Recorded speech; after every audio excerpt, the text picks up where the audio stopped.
Hello students, आज के lecture में हम डिस्कस करेंगे साइक्लॉइडल कर्व्स के बारे में। तो मेनली 3 टाइप के साइक्लॉइडल कर्व्स होते हैं। कौन कौन से होते हैं? तो सबसे पहले नंबर आता है साइक्लॉइड का।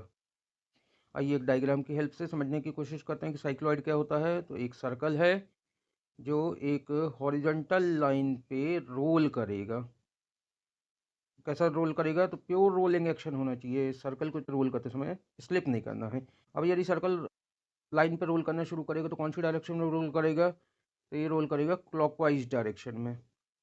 अब हमने क्या करना है, सर्कल की सरकमफ्रेंस पे कोई एक पॉइंट हमने मार्क करना है। तो इसे हमने बॉटम मोस्ट पॉइंट को फिक्स कर दिया P, और जैसे ही सर्कल क्लॉकवाइज डायरेक्शन में रोल करके आगे बढ़ेगा तो पॉइंट P का जो पाथ बनेगा वो हो जाएगा साइक्लॉइड। जैसा आपको दिख रहा होगा ये साइक्लॉइड तैयार हो गया, इसे साइक्लॉइड कहते हैं। अब आपने इसमें टर्मिनोलॉजी का ध्यान देना है। जो सर्कल रोल कर रहा है इसके दो नाम है, रोलिंग सर्कल या जनरेटिंग सर्कल।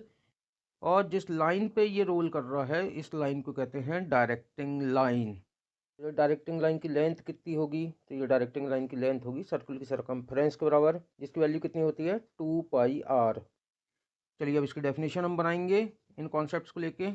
लॉजिक लगाइए, डेफिनेशन कैसे बनेगी सोचिए। तो डेफिनेशन बनी, it is defined as locus of a point fixed on the circumference of a circle which rolls along a straight line without slipping।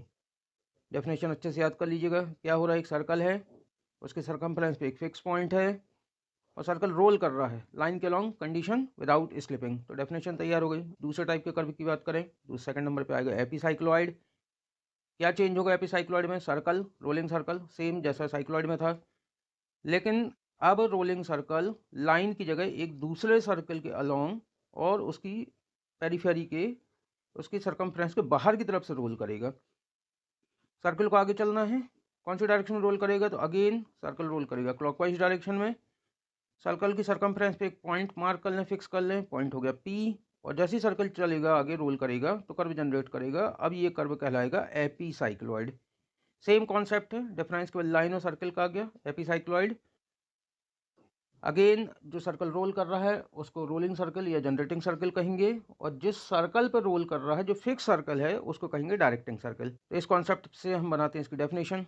Logic लगाइए, definition कैसे बनेगी सोचिए। क्या बनेगी definition? Epicycloid is defined as locus of point fixed on the circumference of circle which rolls along circumference of another circle and outside it without slipping. सारी condition same, केवल line की जगह पे सर्कल और सर्कल के बाहर outside. तो definition याद कर लीजिएगा। तीसरे टाइप के कर्व की तरफ चलते हैं। तीसरा कर्व है हाइपोसाइक्लॉइड।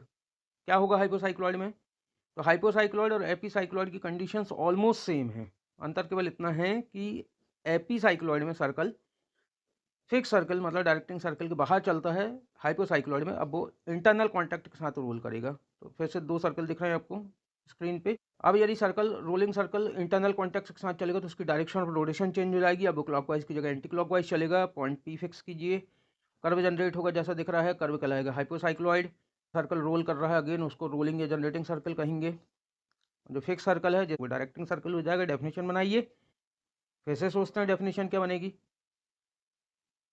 तो डेफिनेशन बनेगी, hypocycloid is defined as local point fixed on the circumference of a circle which rolls along circumference of another circle and inside it without slipping। Same definition, epicycloid hypocycloid केवल outside और inside का difference है। यदि आप concept समझ लें, definition बनाने में आपको बिल्कुल भी दिक्कत नहीं जाएगी। तो इस लेक्चर में इतना। अगले लेक्चर में हम डिस्कस करेंगे कि साइक्लॉइड कैसे बनाया जाता है। तब तक प्रैक्टिस करते रहिए।